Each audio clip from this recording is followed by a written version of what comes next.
Who would we expect to receive the most timely, the highest quality of health care in the country? That would be the military men and women who've served our country.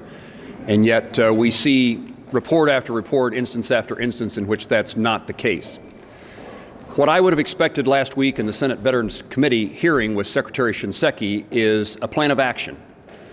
This is what our department is going to do to correct the problems that have been so widespread and so well reported. Instead, what we heard was a secretary who is mad and a secretary who indicates that we will wait for further evidence that there's a problem before we act.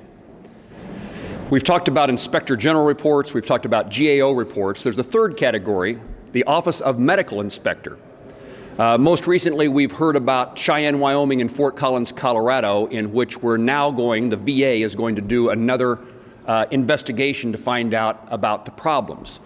The reality is the Office of Medical Inspector issued a report to the Secretary of Veterans Affairs about that circumstance last December.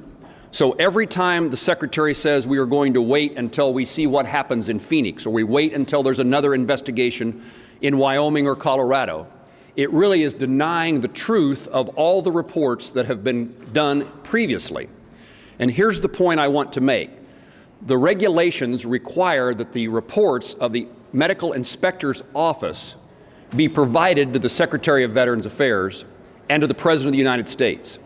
And what I heard this morning from the President's remarks is a parroting, a restatement of exactly what Secretary Shinseki said.